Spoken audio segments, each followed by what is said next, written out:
नमस्कार दोस्तों, कैसे हो आप। दोस्तों आज मैं बात करूंगा 10 लाइफस्टाइल चेंजेस जो कि आप अपनी लाइफ में इस्तेमाल करके अपने ब्लड प्रेशर अगर जिनको भी हाई रहता है वो विदाउट मेडिकेशन अपने ब्लड प्रेशर को कैसे कंट्रोल कर सकते हैं। तो दोस्तों अगर आप ब्लड प्रेशर को कंट्रोल में करते हैं तो आप हार्ट डिजीज़ के रिस्क से अपने आप को बचा के रख सकते हैं। तो पहले फर्स्ट पॉइंट आता है दोस्तों कि अगर आपके पास एक्स्ट्रा वेट है और अपने वेस्ट के सरकमफ्रेंस को आपने मॉनिटर करना है तो एक्स्ट्रा वेट जिसका भी जैसे ही वेट इंक्रीज होता है या कोई भी पेशेंट ओबीज होता है तो जैसे ही ओबीज होता है तो उनका ब्लड प्रेशर एलिवेट होना शुरू हो जाता है। तो यहाँ पर आपको क्या करना है, अपने वेट को मॉनिटर करना है। जैसे ही कोई ओबीज है उसका बीपी हाई हुआ, साथ में साथ क्या होता है कि रात को सोने में दिक्कत आती है, स्लीप एपनिया कहते हैं, ऑब्स्ट्रक्शन ऑफ स्लीप होती है जिसको कि हम स्लीप एपनिया कहते हैं, उससे कि ब्लड प्रेशर एलिवेट होता है दोस्तों। और आपको यहाँ पर सबसे इंपॉर्टेंट है कि वेस्ट के जो सरकमफ्रेंस है उसको मॉनिटर करना है। जैसे ही जेंट्स में मेन में 40 इंच के ऊपर का कमर का घेरा पहुँचता है तो वो हाई रिस्क पे पहुँच जाते हैं, और लेडीज़ में 35 इंच के ऊपर का अगर घेरा होता है तो वो हाई रिस्क पे पहुँच जाते हैं। तो आपको ये मॉनिटर करना है। तो आपने अपने मोटापे को और अगर साथ में वेस्ट के सरकमफ्रेंस को मॉनिटर करते हो तो उससे दोस्तों क्या होगा, आप कम से कम अगर 1 kg वेट लॉस करते हो तो उससे 1 mm ऑफ मर्करी आपका ब्लड प्रेशर नेचुरल वे में रिड्यूस होगा। सो दोस्तों फर्स्ट बात कर ली हमने वेट की। उसके बाद अब आपको वेट को कैसे रिड्यूस करना है, सेकेंड पॉइंट आता है एक्सरसाइज। हर किसी को पता है कि एक्सरसाइज इंपॉर्टेंट है, बट अगर आप उसको अपनी लाइफ में रेगुलर एक्सरसाइज में ले आओगे तो वो अच्छी रहेगी। आपको 30 मिनट्स डेली एक्सरसाइज करनी है। तो दोस्तों अगर आप एक ही एक्सरसाइज कर रहे हैं, आप वॉकिंग ही कर रहे हैं काफ़ी समय से, या आप साइकिलिंग ही कर रहे हैं, तो वो आपकी एक रूटीन में शामिल हो जाती है। तो आपको एरोबिक एक्सरसाइज करनी है। उसमें क्या होता है, कभी आपको वॉकिंग करनी है, कभी आपको जॉगिंग करनी है, कभी साइकिलिंग करनी है, कभी आपको स्विमिंग करनी है, कभी आपको डांसिंग करनी है। अगर आप एरोबिक एक्सरसाइज को अपनी लाइफ में लेके आते हैं तो यहाँ आप अपने एक्सरसाइज को अपने पार्ट बनाते हैं तो 5 से 8 mm ऑफ मर्करी आप अपने ब्लड प्रेशर को लो डाउन दोस्तों कर सकते हैं विद एक्सरसाइज।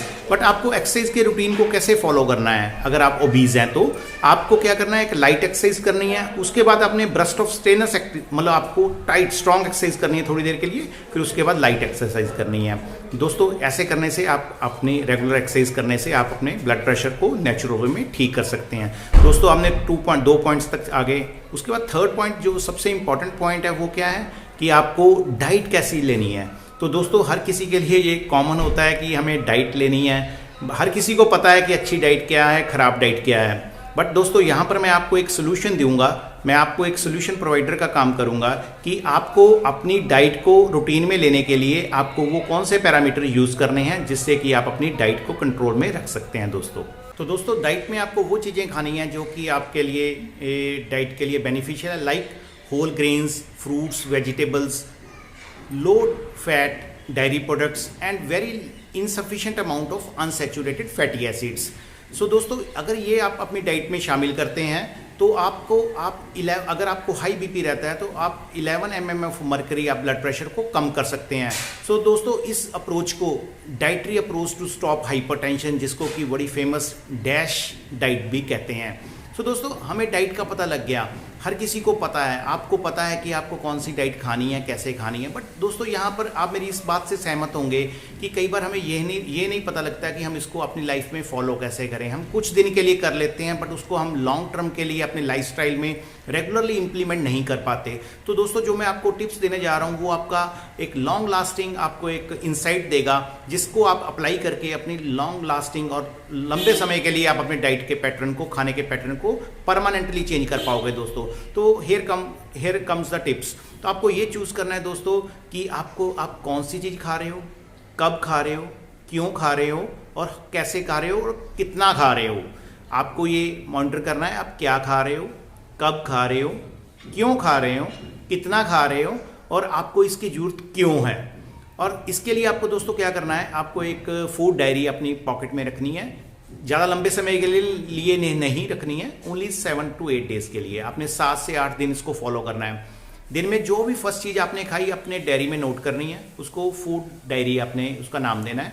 इसमें आपको क्या पता लगेगा, आप 1 दिन के बाद 2 दिन के बाद आपको एनालिसिस होने लग जाएगी। कई बार क्या होता है कि हम डेलिबरेटली नहीं चाहते हैं खाना, बट हमें खाना पड़ता है। जो चाय नहीं पीते हैं कहते हैं 1 या 2 कप चाय पीते हैं, बट उन्होंने नोट करना है कि वो दिन में कितने कप चाय पिया। Everything you have to note down. आपको इसको किसी को दिखाने की जरूरत नहीं है। आपको क्या करना है, ये आपकी सेल्फ मॉनिटरिंग होगी। जब आप इसको नोट करेंगे तो आप देखेंगे कि आप कैसी डाइट पैटर्न आपका क्या है। तो आफ्टर 8 डेज आप उसको मॉडिफाई कर पाओगे और उसको आप एक सही ढंग से इंप्लीमेंट कर पाओगे। आपको अपनी डाइट में पोटाशियम को इंक्रीज करना है। उससे क्या होगा, जो सोडियम है वो रिप्लेस होगा और आपके ब्लड प्रेशर को इनडायरेक्टली इफेक्ट मिलेगा। पोटाशियम कहाँ से होता है, मैं आपको उसकी फूड आइटम्स का एक क्लिप दे दूंगा, ये मेरी वीडियो में आप देख सकते हैं। तो उसके साथ साथ ही अगर आप पोटाशियम आपको फ्रूट्स वेजिटेबल से मिलता है, जो भी फ्रूट्स वेजिटेबल आप स्क्रीन पे देख रहे हैं इनसे आपको रिच सोर्स ऑफ पोटाशियम मिल जाएगा। थर्डली, जब भी आप शॉपिंग के लिए जाते हैं या आप फूड आइटम्स को परचेज करने के लिए जाते हैं तो आपने फूड लेवल्स को पढ़ना है, और उसमें से आप if you are going for dining out तो आपने वहाँ भी एक हेल्दी डाइट को फॉलो करना है। सो दोस्तों, नेक्स्ट कम फोर्थ पॉइंट, आपको रिड्यूस करना है सोडियम के इनटेक को अपनी डाइट में। दोस्तों, नेचुरल सोर्सेज से सोडियम बहुत कम मिलता है। सोडियम मैक्सिमम हमें प्रोसेस्ड फूड से मिलता है। जैसे ही हम कुछ प्रोसेस्ड फूड लेते हैं उसमें प्रिजर्वेटिव्स या और चीज़ें ऐड होती हैं, उसमें सोडियम का एडिशन होता है। जनरली एक अडल्ट पर्सन को 2300 मिलीग्राम सोडियम की एक दिन की रिक्वायरमेंट होती है, जो कि almost 1 full spoon of table spoon से पूरी हो जाती है। बट अगर आप उसको कट शॉर्ट करके 1500 मिलीग्राम 1500 मिलीग्राम तक लेके आते हो तो वो बहुत अच्छा रहेगा। तो उससे होगा क्या, आप सोडियम की रिक्वायरमेंट जो भी बॉडी के लिए चाहिए वो इनडायरेक्टली आपके ब्लड प्रेशर को कम करेगा, और जो इससे कम होगा वो आप 2 से 5 mm ऑफ मरकरी आपका ब्लड प्रेशर इससे कम हो जाएगा दोस्तों। इसके बाद दोस्तों आता है कि वो कौन से टिप्स फॉलो करने हैं जिससे कि आपको सोडियम का इंटेक कम हो। आपने फूड आइटम्स, अगेन आपने फूड लेवल्स को चेक करना है। बेवरेज जो प्रोसेस्ड फूड है उसको अवॉइड करना है, और अगर आप इनको अवॉइड करेंगे तो आपको इसका बेनिफिशियल इफेक्ट मिलेगा।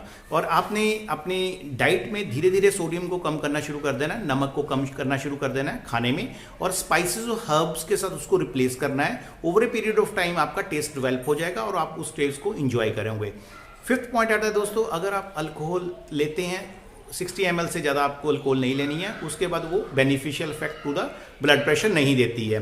आगे पॉइंट आता है क्विट स्मोकिंग। दोस्तों, स्मोकिंग जैसे ही करते हैं इमीडिएट ब्लड प्रेशर को इंक्रीज करने के लिए वो हेल्पफुल होता है। तो दोस्तों, आपको यहाँ पर क्या करना है, आपको स्मोकिंग को क्विट करना है। अगर आप करते हैं दैट इज ब्लड प्रेशर को कम करने के लिए वो फ्रूटफुल होएगा। दोस्तों, आगे पॉइंट आता है यूज़ ऑफ कैफीन, जो कि हम कॉफ़ी लेते हैं। दोस्तों, ये एक डिबेटेड टॉपिक है कि कैफीन का बेनिफिशियल इफेक्ट या रिडक्शन इफेक्ट ब्लड प्रेशर पे है या नहीं है। दोस्तों, पर यहाँ पर आपको एक अपने ऊपर चेक करना है। अगर आप कॉफ़ी पीते हैं उसके हाफ एन आवर बाद आपने चेक करना है अपने ब्लड प्रेशर को। अगर आपका blood pressure 10 mm of mercury increase होता है तो आप कैफीन सेंसिटिव है, तो आपको उसके अकॉर्डिंगली अगर आपको ये होता है तो आपको कैफीन को अवॉइड करना है। दोस्तों, उसके आगे स्टेप आता है, सबसे इंपॉर्टेंट स्टेप है जो कि हमें ब्लड प्रेशर को एलिवेट करने में हेल्प करता है, स्ट्रेस। दोस्तों, अगर आप स्ट्रेस हो सकता है कि कोई ओल्ड कारण हो सकता है, किसी भी कारण से स्ट्रेस हो सकती है। फर्स्ट ऑफ ऑल आपको ये फाइंड आउट करना है स्ट्रेस का कारण क्या है। हो सकता है फैमिली हो, फाइनेंसिस हो, आपका ऑफिस हो, हेल्थ हो, फाइनेंसिस हो, कुछ भी रीज़न हो सकता है। आपको वो रीज़न फाइंड आउट करना है। जब आपको रीज़न फाइंड आउट हो गया दोस्तों, उस रीज़न के बाद उसको आपने उसको ख़त्म करने के लिए या कम करने के लिए अग्रसर होना है। अगर आप उसको कर पाते हैं तो वेल एंड गुड। अगर आप उसको कहीं नहीं कर पाते, क्योंकि स्ट्रेस पुरानी चली आ रही है और आपको ब्लड प्रेशर भी है, आपने ये वे निकालना है, हेल्दियर वे निकालना है कि उस स्ट्रेस के जो ट्रिगर है, जो जिससे हमें स्ट्रेस होती है, पहले आपने फाइंड आउट किया, फिर उसको एलिमिनेट करने की कोशिश करनी है। अगर नहीं हो रहा है तो आपने उसके साथ ही जीना कैसे है, उसके मैं आपको कुछ टिप्स बता रहा हूँ। आपने ये देखना है कि आपने अपने काम को प्रायोरिटाइज करना है। दिन में उठ के सुबह आपने अपने शेड्यूल को नोट डाउन करना है, पूरे दिन का क्या शेड्यूल है, उसे डेविएट नहीं होना है। आपने उसमें से प्रायोरिटीज चूज करनी है, जो भी आपका प्रायोरिटाइज काम है उसको प्रायोरिटी के अकॉर्डिंग लिखना है। अपने लोगों को नो कहना सीखना है, और आपने सभी काम करने के लिए नहीं कि मैं सारे ही काम करूंगा, मेरे से ही होंगे। आपने ये भी लर्न करना है कि हम किसी को नो कैसे कहें, और अगर आपने ये प्रायोरिटाइज कर लिया तो आप अपने काम को कर सकते हो भले तरीके के साथ। दोस्तों इसके साथ साथ ही अगर आपने देखना है कि कौन सी चीज़ें आपके कंट्रोल में हैं, कौन सी चीज़ें आपके कंट्रोल में नहीं हैं, जो अगर आपके चीज़ों कंट्रोल में हैं तो उसको आपने कैसे कोप अप करना है, उसके साथ देखना है कि कैसे जी सकते हैं। अगर चीज़ें कंट्रोल में नहीं है तो उसको सोल्यूशन को प्रोवाइड करने के लिए, उसको सोल्यूशन ढूंढने के लिए आपने एफर्ट करना है। दोस्तों इसके साथ ही अगर स्ट्रेस रिलीवर है तो आपको ग्रेटिट्यूड सॉर्ट ऑफ एक्टिविटीज़ करनी है, आपको मेडिटेशन सॉर्ट ऑफ एक्टिविटी कर सकते हैं। ये अगर आपने स्ट्रेस के अपने रिलीवर को इम्प्रूव कर लिया तो आप इनडायरेक्टली ब्लड प्रेशर को रिड्यूस करने में हेल्प करोगे दोस्तों। और इसके बाद दोस्तों नेक्स्ट पॉइंट आता है कि हमने एक अपना सपोर्ट ले सकते हैं, हम get support from the society. अगर आप अपने लेवल पर अपने फ्रेंड्स से, अपने रिलेटिव से सपोर्ट ले सकते हो इसको स्ट्रेस को रिमूव करने के लिए या ब्लड प्रेशर को रिमूव करने के लिए। अगर आपको सपोर्ट नहीं मिलती है तो आपको क्या करना है, आपको सोशल मीडिया में आके कुछ सोशल एक्टिविटीज़ के साथ ज्वाइन होना है। कोई रनिंग ग्रुप ज्वाइन कर सकते हैं, कोई वॉकिंग ग्रुप, कोई साइकिलिंग ग्रुप, कोई जॉगिंग ग्रुप, या कोई आप ऐसी एक्टिविटी में इन्वॉल्व हो सकते हैं जहां पर आपको इनडायरेक्टली सपोर्ट मिलेगी, इनडायरेक्टली मोटिवेशन मिलेगी अपने वेट को कम करने के लिए, और जो कि इनडायरेक्टली आपको ब्लड प्रेशर को डायरेक्ट वे में कम करने के लिए हेल्पफुल होगा। तो दोस्तों अगर ये आपको ब्लड प्रेशर से आप हैं तो आपको रेगुलरली अपने ब्लड प्रेशर को कोई इंस्ट्रूमेंट घर पे रख के उसको मॉनिटर भी करना है। अगर आप इसको मॉनिटर करते हैं दोस्तों तो आप इनडायरेक्टली जो मैंने आपको ये वेज बताए हैं, इन वेज के साथ आप अपने घर पे अपनी लाइफस्टाइल को मॉडिफाई करके एक एक्टिव लाइफस्टाइल में आप ब्लड प्रेशर को कंट्रोल कर सकते हैं। अगर आप ब्लड प्रेशर को कंट्रोल करते हैं तो ये आपको हार्ट डिजीज़ के रिस्क से बचा के रख सकता है। Thank you for watching. Stay healthy दोस्तों, स्टे फिट।